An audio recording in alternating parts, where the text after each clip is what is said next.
अस्सलाम वालेकुम students, today we will study development of social studies lab. आज हम ये देखेंगे कि सोशल स्टडीज़ की जो लैब है उसको कैसे डेवलप किया जाता है, उसमें क्या क्या चीज़ें रिक्वायर्ड होती हैं, क्या क्या चीज़ें रखनी चाहिए जो हमारे लिए ज़्यादा हेल्पफुल हैं और जो सोशल स्टडीज़ की लर्निंग को इन्हांस करने में बहुत क्रूशियल रोल प्ले करती हैं। So let's start studying with definition.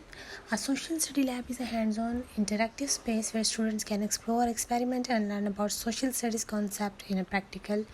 And engaging way. Social studies की लैब जो है वो एक ऐसी प्लेस है, ऐसी जगह है जहाँ पे स्टूडेंट्स जो हैं वो चीज़ों को अपने हाथ में पकड़ के उनके साथ इंटरेक्ट करके उनको अच्छे तरीके से देख के एक्सप्लोर करके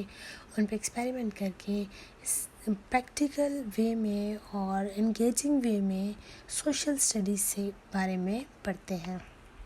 Conceptualization, identify learning objectives and outcomes, define the scope and focus of the lab, determine the target audience and age gap.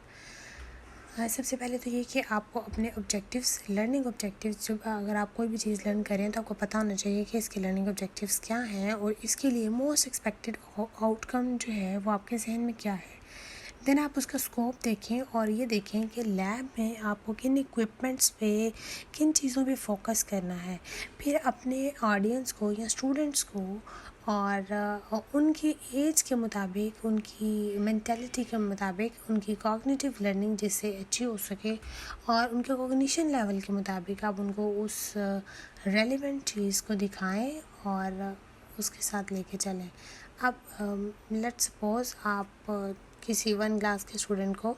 Map पढ़ा रहे हैं या डायरेक्शंस का बता रहे हैं तो आप उसको अगर ग्लोब से बताएंगे, उनको ग्लोब दिखा देना ठीक है और ये बताना कि ये ग्लोब है और ये सब कुछ, ये इट्स फाइन।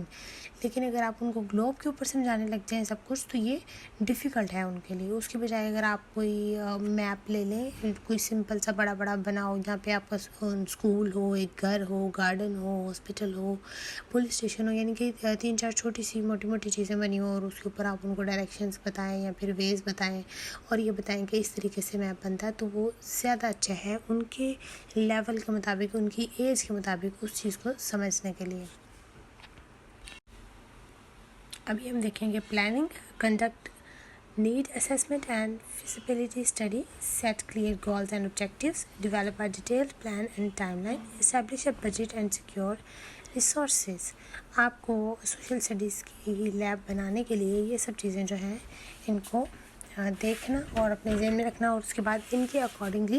ऐड करना होगा। आप पहले आप ये देखें कि आपकी असेसमेंट करें, अच्छे तरीके से स्टडी करें, अपने गोल्स और ऑब्जेक्टिव सेट करें, देख एक अच्छा सा प्लान और टाइमलाइन बनाएं, देखें आपको आपका बजट कितना है, आपके रिसोर्सेज कितने हैं और आप इसमें कौन कौन सी चीज़ें जो हैं वो ला सकते हैं, गेट कर सकते हैं और उनको इम्प्लीमेंट कर सकते हैं आपके लिए जो बेहतर है। Design and layout. अब ये आपको सोशल स्टडी की लैब डेवलप करते हुए कुछ चीज़ों को अपने जहन में रखना है। तो आपने सबसे पहले देखना है कि आपने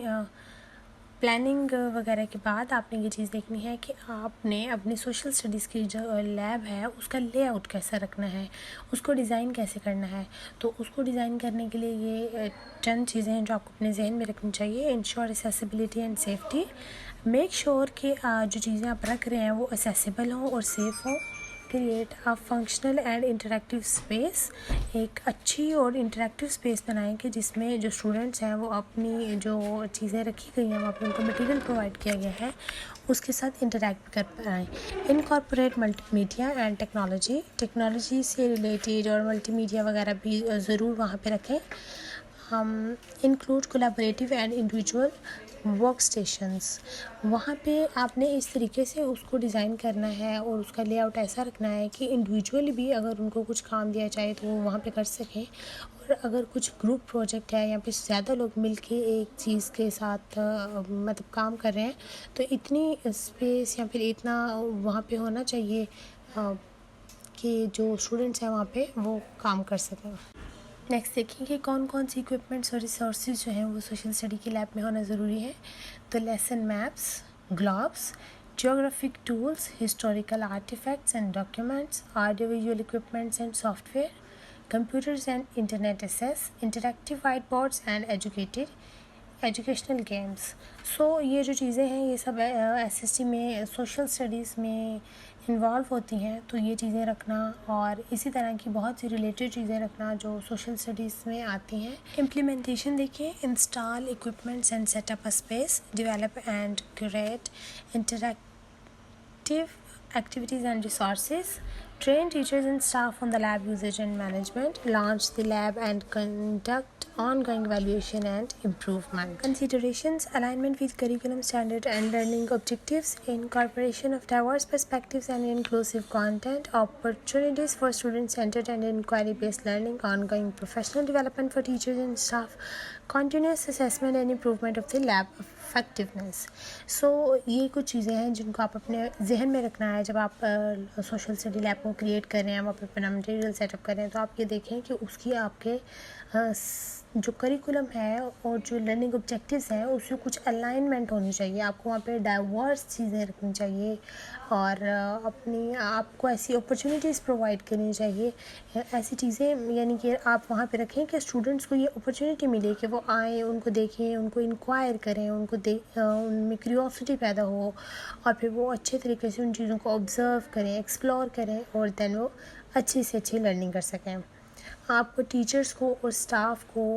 इतनी प्रोफेशनल डेवलपमेंट होनी चाहिए और होती रहनी चाहिए, क्योंकि देखिए ये एक डायनामिक प्रोसेस है और with the passage of time बहुत सी चीज़ें बदलती हैं, तो उनको भी उन चीज़ों के साथ अपग्रेड होना चाहिए। So, by following these stages and considerations, a well-designed social studies lab can provide a dynamic and engaging space for students to explore and learn social studies concepts. इन सब चीज़ों को अपने मद्देनज़र रखते हुए और इन स्टेप्स को फॉलो करते हुए जब आप एक सोशल स्टडी लैब क्रिएट करते हैं और उसको अच्छे तरीके से डिज़ाइन करते हैं, तो डेफिनेटली वो स्टूडेंट को एक डायनेमिक और एंगेजिंग स्पेस प्रोवाइड करता है जहाँ पे स्टूडेंट ज़्यादा क्यूरियोसिटी से और ज़्यादा इंस्पिरेशन से, ज़्यादा मोटिवेशनल तौर पे जो है वो लर्निंग की तरफ जाते हैं, चीज़ों को एक्सप्लोर करते हैं और उनके कंसेप्ट्स जो हैं वो ज़्यादा अच्छे से क्लियर होते हैं। सो ये था कि हम लोग किस तरीके से सोशल स्टडीज़ की लैब को डेवलप कर सकते हैं। उम्मीद करती हूँ आप सबको समझ आई होगी और आप सबकी समातों का बहुत शुक्रिया। अल्लाह हाफ़िज़।